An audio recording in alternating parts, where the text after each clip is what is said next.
Hello सांग माने नमस्कार जय जगन्नाथ। आज हूँ अनंत चतुर्दशी।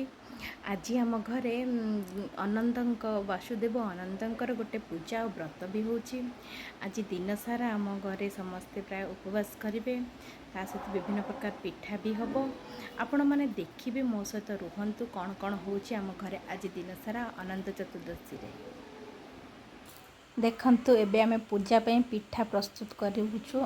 सेठी गहम चूना को भजा जाउछि। ये भजा गहम चूना गहम चूना को भाजी की पात्र रखा जाइछि। ताहा परे चीनी सिरा पकेकी से गहम चूना को घांटुछि। ताहा परे किछि पानी देकी से गहम चूनाटा को चकटी देइछु। ये होछि नडिया कोरा। ये चकटा जो होछि सेटारे आमे किछि नडिया रो कोरो पूरो देहिकी मु पिठाटा को करिछि। ताहा परे एई पिठा को पुणी थरे छणा हबो।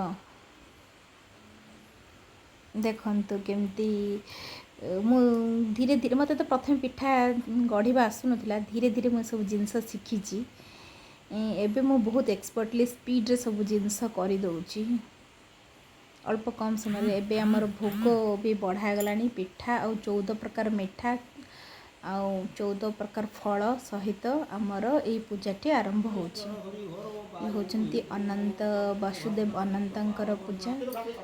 गोसाई भी आछंती। पूजा आमर स्टार्ट हो जाइछि। एबे एथिरे 14 प्रकार फल 14 प्रकार पिठा सहित 14 प्रकार मिठा को नहीं आमे समस्त मिसिकी घरर मंगल पई ये पूजाटा हम समस्त मिसिकी करिथाउ।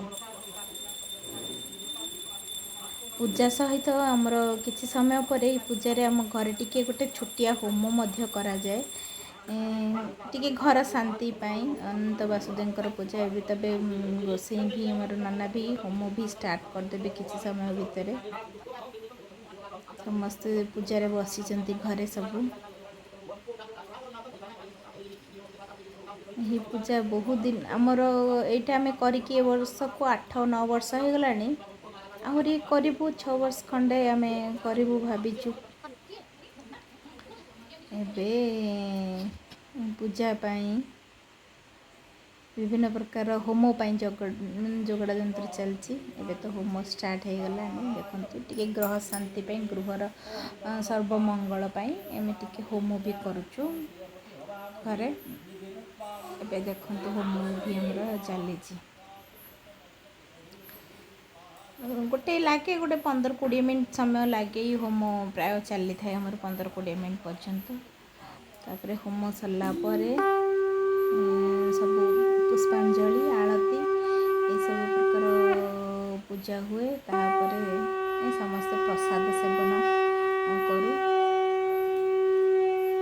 पूजा पाखापाखि सरी आसलानी। ये होमटा तो शेष आ परे किछि होम सरला परे सरी जाए। पूजा किछि सेते नाही।